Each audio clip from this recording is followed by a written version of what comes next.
Hopefully you've heard of Maslow's hierarchy of needs. If not, then it's a theory of human motivation, usually depicted in a pyramid like this. Well, in just a second, I'm going to show you the event proposal hierarchy of needs, as this should make it crystal clear on where your proposals currently stand and where you can make huge improvements today. Now, I have to give credit to Carl Dickinson, an expert in all things proposals from CapturePlanning.com. He introduced the concept to me in one of his blog posts, and I've taken his idea and applied it specifically to event proposals, which are unlike proposals in most other industries, as they are, or should be, inherently more visual in nature. So number one, requirements. So the bottom layer of this pyramid is the basic foundation for all event proposals. This is making sure that you actually are meeting all of the specified RFP or client requirements for the proposal. This could come in the form of formatting instructions, order of sections, how the budget is handled, or many other things. You have to get this right or you're already out of the running. If you don't meet these requirements, then you've already shown that you're not up to the job of working on the client's event. You'll notice that 99% of event professionals get this one right, which is great. Otherwise, there'd be something seriously wrong. The second layer on the pyramid is messaging. This is one of the most critical factors in a proposal, as this is where you really show that you have an understanding of the client's needs, desires, and fears. If you do not show that you have a good grasp of these, then there are plenty of other proposals that will.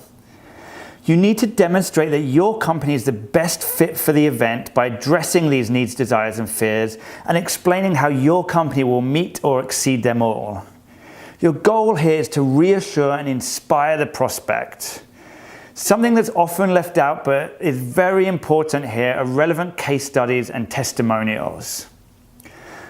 Also, the more you can use client-focused language, the better. This is language that is articulated from the client's perspective.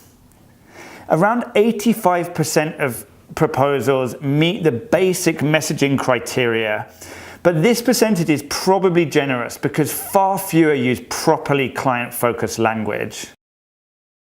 What client-focused language means is that you are thinking about and telling the client what they want to know, not what you want to tell them.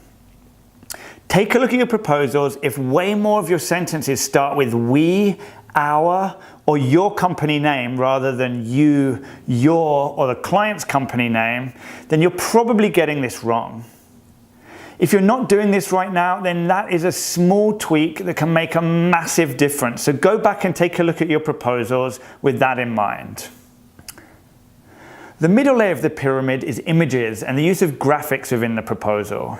As you can see, the majority of event proposals use some kind of images to provide a bit of pizzazz. So please don't think that you're doing anything special by adding images, because most companies do. Using images alone is not going to set your proposals apart, as most companies do this. However, if you're not adding images to your proposals, then you should start doing this straight away. This is fairly basic. It probably also means that you could be thinking about your proposals in completely the wrong way. Your proposal is a marketing document and it should be treated as such. You are marketing your brand and your services. As mentioned before, your goal is to reassure and inspire. Providing visuals that help to paint the picture you're trying to portray of the event, food, or decor should be standard practice. So the fourth layer of the pyramid is design. Okay, so we've covered the factors that are considered by the large majority of event professionals when they create proposals. And to be completely frank, these are the bare minimum requirements for you to really even be considered by a new client who is reviewing multiple proposals for an event.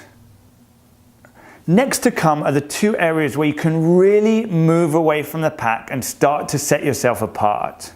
The top 20% of event professionals also focus on layout and design as a crucial factor in their proposals.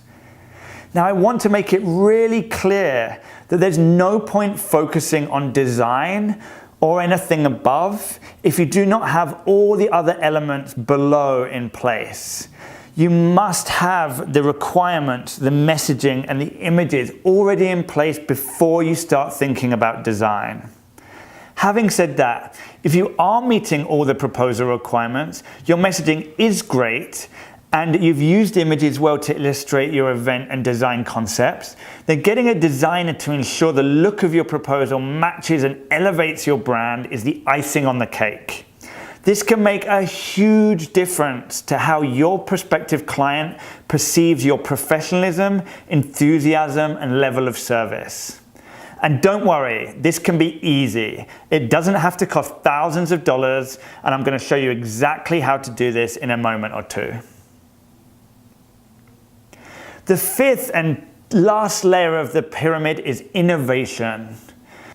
This is how the top 5% in the industry get more business than all of the others with their proposals. It's simple. They wow their prospects with something they've never seen before right from the very first impression. They demonstrate innovation and they show that they've gone the extra mile, which ensures they truly stand out from their competition.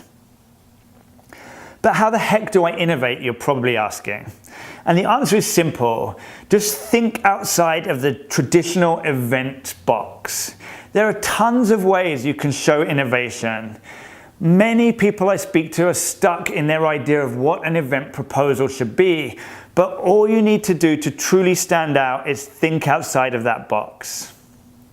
So here are 4 of my favorite ways to show innovation. Number 1, record a 30 to 90 second custom video intro to you and your proposal. This doesn't have to be expensive. You can use an iPhone, a lapel mic, which you can buy from Amazon for about $15 to $20, and just make sure you're placed in front of a window so there's good lighting. Number 2, you can include 3D renderings or virtual tours of venues.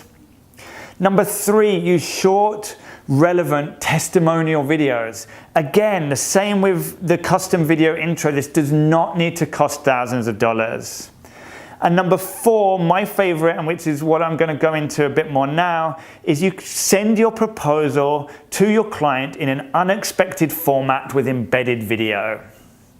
Do something that nobody else is doing. Innovation is the key to differentiation, which enables you to not have to compete on price. Boom! There you have it. That is what you need to do to truly excel with your event proposals and climb to the top of the industry. You may be thinking that this is all well and good, but you just don't have the time for much of this and you're already swamped. Lucky for you, I have the simple solution to your problem.